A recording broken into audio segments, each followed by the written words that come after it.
Candi Borobudur merupakan warisan budaya Indonesia yang sudah terkenal sampai ke seluruh dunia.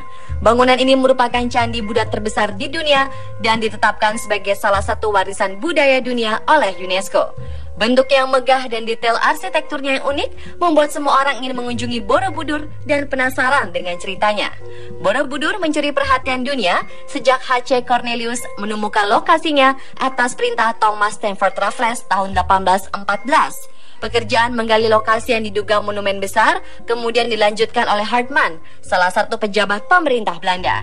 Sejak saat itu, para arkeolog berlomba-lomba mencari tahu asal-usul candi Buddha terbesar di dunia ini.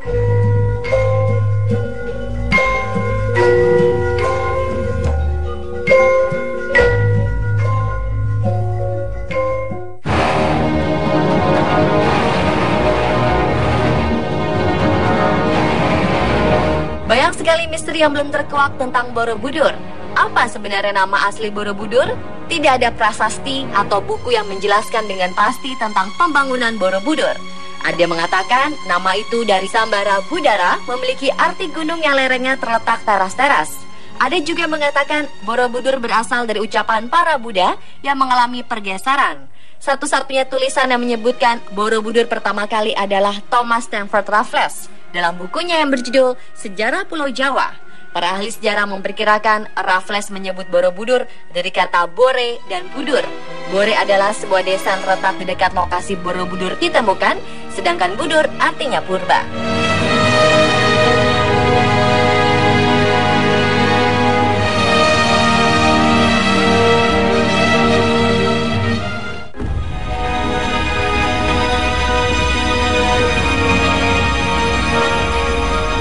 Borobudur diperkirakan dibangun pada tahun 750 Masehi oleh kerajaan Shailendra yang pada waktu itu menganut agama Buddha. Pembangunan ini sangat misterius karena manusia pada abad ke-7 belum mengenal perhitungan arsitektur yang tinggi. Tetapi Borobudur dibangun dengan perhitungan yang canggih. Hingga kini, tidak satu pun yang bisa menjelaskan bagaimana cara pembangunan Candi Borobudur ini. Sudah banyak ilmuwan dari seluruh penjuru dunia yang datang, namun tidak satu pun yang berhasil mengungkapkan misteri pembangunan Borobudur. Salah satu pertanyaan yang membuat para peneliti penasaran adalah dari mana asal batu-batu besar yang ada di Candi Borobudur dan bagaimana menyusunnya dengan presisi dan arsitektur yang sangat rapi. Ada yang memperkirakan batu itu berasal dari Gunung Merapi. Namun bagaimana membawanya dari Merapi menuju lokasi candi, mengingat lokasinya berada di atas bukit.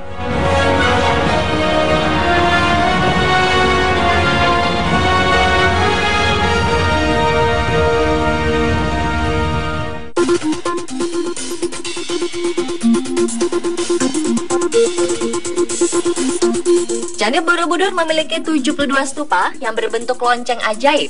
Stupa terbesar terletak di puncak candi, sementara yang lain mengelilingi stupa hingga ke bawah. Ketika ilmuwan menggambar denah Candi Borobudur, mereka menemukan pola-pola aneh yang mengarah pada fungsi Borobudur sebagai jam matahari. Jarum jamnya berupa bayangan stupa terbesar yang jatuh tepat di stupa lantai bawah. Namun belum diketahui secara pasti bagaimana pembagian waktu yang dilakukan dengan menggunakan Candi Borobudur. Ada yang mengatakan jam pada Borobudur ini menunjukkan tanda kapan masa bercocok tanam atau masa panen.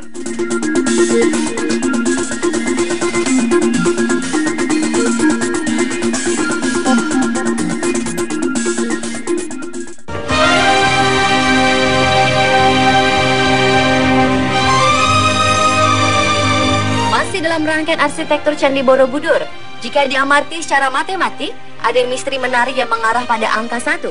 Beberapa bilangan yang ada pada candi, jika dijumlahkan, angkanya akan selalu menghasilkan angka 1. Bagaimana ceritanya? Sebelum membahas tentang misteri angka 1, perlu diketahui terlebih dahulu tentang tingkatan ranah spiritual Buddha yang ada di Candi Borobudur. Tingkatan yang pertama adalah Kama Dhatu, yaitu dunia yang masih dikuasai oleh kama atau nafsu rendah. Bagian ini sebagian besar tertutup oleh tumpukan batu yang diduga dibuat untuk memperkuat konstruksi candi. Tingkatan kedua adalah Rupa Dhatu, yaitu dunia yang sudah dapat membebaskan diri dari nafsu, tetapi masih terikat oleh rupa dan bentuk. Area tersebut adalah 4 undak teras yang membentuk lorong keliling yang ada pada dindingnya, dihiasi galeri relief. Lantainya berbentuk persegi. Pada 4 lorong itu ada 1.400 gambar relief. Panjang relief seluruhnya 2,5 km dengan 1.212 panel dekoratif. Tingkatan ketiga adalah Arupa Datu, merupakan tingkatan tertinggi yang melambangkan ketiadaan wujud yang sempurna. Pada area ini, denah lantai berbentuk lingkaran yang melambangkan manusia sudah bebas dari segala keinginan dan ikatan bentuk dan rupa, namun belum mencapai nirwana. Pertama, Candi Borobudur memiliki 10 tingkatan. Jika dijumlahkan, hasilnya menjadi 1 ditambah 0 sama dengan 1. Angka 1 lainnya muncul pada area Arupa Datu.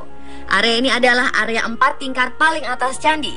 Pada tingkat pertama terdapat 1 candi, tingkat kedua terdapat 16 candi, tingkat ketiga terdapat 24 candi, tingkat keempat terdapat 32 candi. Jumlah candi pada area Arupa Datu ada 73 buah. Angka 73 bila dijumlahkan yaitu 7 dan 3, hasilnya adalah 10. Dan jika dijumlahkan lagi, 1 dan 0 hasilnya 1. Angka 1 yang terakhir muncul pada jumlah keseluruhan patung pada Candi Borobudur. Ada 505 buah patung di sana.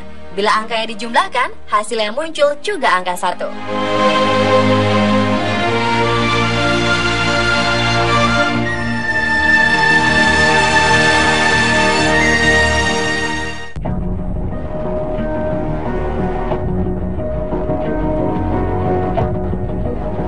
Misteri tentang adanya Danau Purba muncul ketika Watch Nieuwenkamp, seorang seniman Belanda, mengajukan sebuah teori bahwa dulunya dataran Kedu, tempat Borobudur berdiri, merupakan sebuah danau. Jika dilihat dari atas, Borobudur melambangkan sebuah bunga teratai. Teratai biasanya tumbuh di atas air. Postur Buddha yang ada di puncak Borobudur melambangkan sutra teratai yang kebanyakan ditemui dalam naskah agama Buddha. Teori ini menimbulkan pertentangan yang cukup pelik. Para arkeolog menemukan bukti-bukti arkeologi yang membuktikan bahwa kawasan sekitar Borobudur pada masa pembangunan candi adalah dataran kering, bukan dasar danau purba.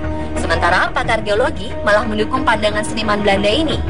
Mereka menemukan endapan sedimen lumpur di dekat candi. Penelitian ini dilakukan tahun 2000 dan mendukung keberadaan danau purba di sekitar Borobudur. Bukti tersebut menunjukkan bahwa dasar bukit dekat Borobudur pernah kembali terendam air dan menjadi tepian danau sekitar abad ke-13 dan ke-14.